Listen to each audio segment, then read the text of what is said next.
Olá! Os meios esportivos de Belo Horizonte foram chacoalhados na semana passada com a informação do colunista do Estado de Minas, Jaircy Carvalho, de que a dívida do Atlético supera 1 bilhão. 1 bilhão.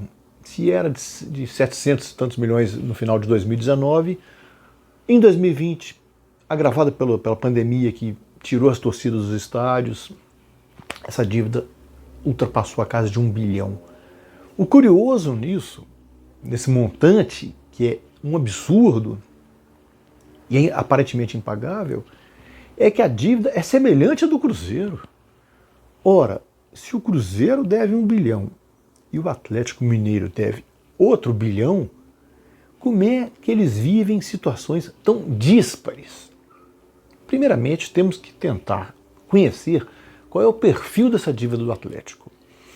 O presidente Sérgio Coelho e seus empresários, que são 4 empresários milionários que têm investido muita grana no clube, eles estão querendo programar um business day, um dia assim para poder esclarecer isso para a imprensa, para torcedores, para conselheiros, como o Atlético se planificará ou se planejará para poder pagar isso, se é que vai conseguir pagar, porque é muita grana.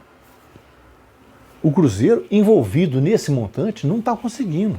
Ele conseguiu abater algumas coisas assim, de dívidas que vencem imediatamente junto à FIFA, reclamações de outros clubes que foram parar na FIFA. O Cruzeiro, no ano passado, disputou a Série B com 6 pontos a menos, largou com 6 pontos a menos.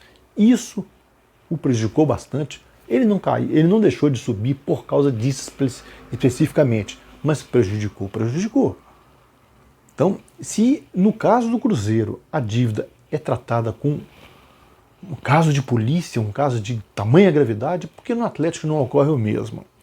Em princípio, a dívida do Atlético não é fruto de uma roubalheira no clube, como aconteceu com o Cruzeiro, comprovadamente, né, na reportagem da Gabriela Moreira e do Rodrigo Capello, que foi veiculada no Fantástico em maio do ano passado. Aquilo ali acabou com o Cruzeiro, porque a repercussão daquela dívida, daquele escândalo de malversação de fundos e desvios, que derrubou a gestão do Wagner Pires de Sá, aquilo foi parar dentro de campo e provocou um estrago. O time parou de jogar, não conseguiu mais andar em campo e foi rebaixado para a Série B em 2019. Em 2020, ainda prejudicado por isso, não conseguiu subir. E vai disputar como repetente a Série B em 2021 com a dívida altíssima. Um clube visto sob desconfiança, visto como caloteiro. O Atlético não chega a esse ponto. Mas não pode esconder que uma dívida de 1 bilhão não deixa de ser preocupante. Porque o clube está investindo, está gastando. Os empresários, os 4 empresários, né, o Rubens e Rafael Menin da MRV, né, Renato Salvador do Mater Dei, né, Ricardo Guimarães do BMG, que já foi presidente do clube, estão botando dinheiro a rodo, estão contratando, investindo pesado no mercado. Esse tipo de contratação, ela só vai ser bem sucedida se o time conquistar título. Se o time for vice-campeão no máximo de uma competição forte, diga-se Brasileiro, ou Copa do Brasil, ou Libertadores, a torcida não se satisfará não. A torcida do Atlético está sequiosa por título. Ela busca esse título. O Brasileiro, por exemplo, vai completar 50 anos da conquista de 71. As outras são mais recentes, Copa do Brasil 2014 e a Libertadores 2013.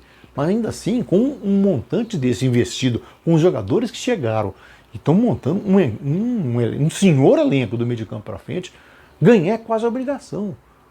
E ganhar é uma consequência possível, mas não é certa. Então você está querendo pagar uma dívida com um investimento que você não sabe se o rendimento será equivalente em título, em conquista. É uma mesa de jogo. Você está fazendo uma aposta, rolando os dados ali, jogando as cartas, os dados que seja, a roleta. Ela pode dar ou não. Então é uma coisa incerta. E até quando esses empresários continuarão socorrendo o Atlético? De que maneira se dá essa relação de grana? É empréstimo? Ou seja, eles estão se transformando cada vez mais em donos do clube, entre aspas. Além de credores, o clube vai ficar na mão deles. A verdade é essa. De que maneira isso será tratado lá na frente? Há o perigo de o Atlético cruzeirar? Em princípio não, porque o Cruzeiro envolveu muita polícia no meio. Até hoje está sendo investigado nas esferas judiciais. A situação do Cruzeiro pode causar ainda acarretar prisão para o Wagner Pires de Sá, ex-presidente, e para o seu Itair Machado, o seu vice-futebol, e o Sérgio Donato, diretor esportivo lá. O Atlético não parece isso, parece um caso de gastar mais do que pode. É um caso de talvez de responsabilidade fiscal. Ainda não chegou nesse ponto. E a torcida espera que não chegue, porque o Atlético está nadando de braçada em Minas Gerais, tecnicamente, dentro de campo, em termos de sonhar. A torcida está confiante, está apostando numa grande conquista. A aposta pode ser bem sucedida ou não. Então é uma dívida preocupante, sim. A torcida tem que ficar de olho, tem que cobrar. Não dá para conviver com uma dívida dessa, não. Uma hora isso vai bater em algum lugar. Quanto dessa dívida é de curto prazo, é de vencer agora, é de pagar imediatamente, ou vai parar na FIFA? Esse Business Day tem que esclarecer isso tudo. A torcida vai querer saber disso.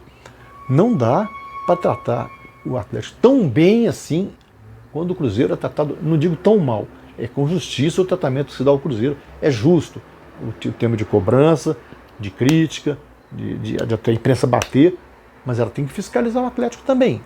O Atlético em campo está tudo bem, está tudo bem. E essa dívida? O Cruzeiro, vamos lembrar, antes do escândalo explodir em maio de 2019, estava vivendo um ano, tinha conquistado 2 Copas do Brasil consecutivas, estava investindo, contratou Rodriguinho, ainda tinha Thiago Neves e Fred jogando bem, contratou Rodriguinho, Pedro Rocha, falava-se que o Cruzeiro ia brigar por tudo. A expectativa era essa até maio, até aquela reportagem do Fantástico, de maio de 2019. A partir dali, a coisa só degringolou, o time caiu e não se reencontrou mais. O Atlético chegará a esse ponto? Aparentemente não, mesmo porque o exemplo cruzeirense está ali, ao lado. Alguns quarteirões da sede do Lourdes tem a sede do Cruzeiro, que aliás não anda por lá. O Cruzeiro saiu de lá momentaneamente, foi por está umas salas alugadas, até distante, onde o América tem a sede dele, né? Mas de qualquer forma são clubes meio vizinhos de bairro ali, né? Barro Preto e Lourdes são bairros vizinhos, limítrofes, né? Então o exemplo está ali perto. O Atlético tem em quem se mirar. Vai chegar a esse ponto, o que não dá é para esconder uma dívida dessa. 1 bilhão é uma dívida respeitável. Tem alguns outros clubes no Brasil que devem, tá? O Corinthians está ali também, tem estádio para pagar, o Botafogo está ali, o Vasco está próximo. São situações que preocupam. E sendo que o Vasco e o Botafogo, a exemplo do Cruzeiro, estão na Série B. O Atlético e o Corinthians estão na A. O Corinthians, ano passado, já não brigou por nada. O Atlético brigou. E esse ano promete brigar de novo. Mas a dívida está ali. É uma espada sobre a cabeça do Atlético. Como ele fará para equacionar isso? A torcida espera esclarecimento, sim. Não dá para barrer para debaixo do tapete, não. Uma dívida já arrebentou com o Cruzeiro. E uma dívida semelhante está ali, pairando sobre o Atlético Mineiro. E ela é existente. O Galo está ali também. É bom que se cuidar. Em campo, tudo bem, mas fora de campo a situação é preocupante. Não dá para esconder, não. É isso aí, meus amigos. Fique com a gente. Aquele abraço.